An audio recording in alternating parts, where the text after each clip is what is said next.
Hey guys, it's Skybird here. I just wanted to go over a couple of changes I've been making to my Exo-Boxor. That's not the official name, but I don't know, roll with it, I guess. Anyway, yeah, so some of the minor changes I've made have just been some structural changes up here in the shoulder area, just to really reinforce and lock things together. So nothing up here is really going anywhere. I'm very happy with it, and I'm still able to use these orange actuators to activate the punching function, which I'm very happy with. It's definitely reminiscent of the Terracotta and Boxer. Not a lot of travel, but it is powerful enough to knock some masks off. So I'm happy with it overall. The other change that I've made, which is pretty important, is this actuator back here, which activates the major function.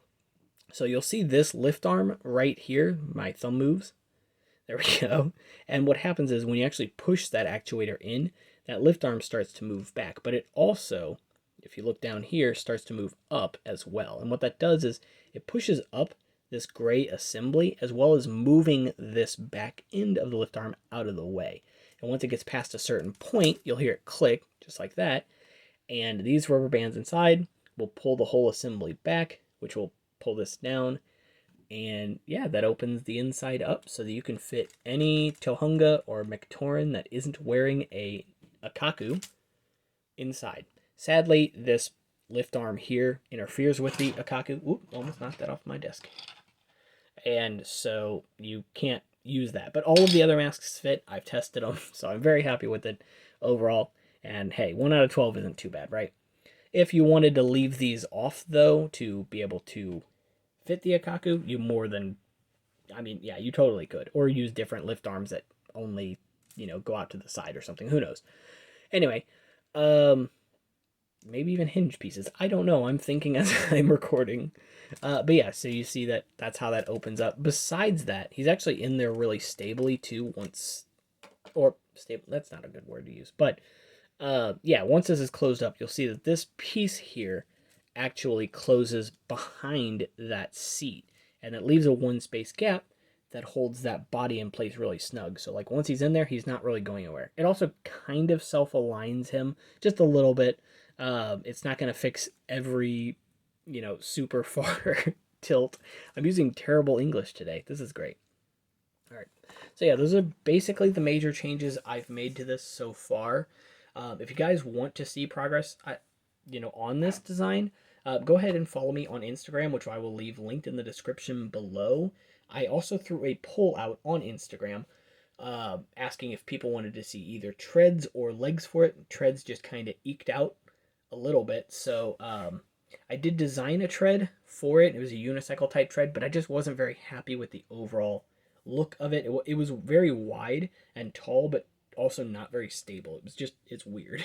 So besides that, I also designed some legs for it, which I'll go ahead and show off since I've got a little bit of time here.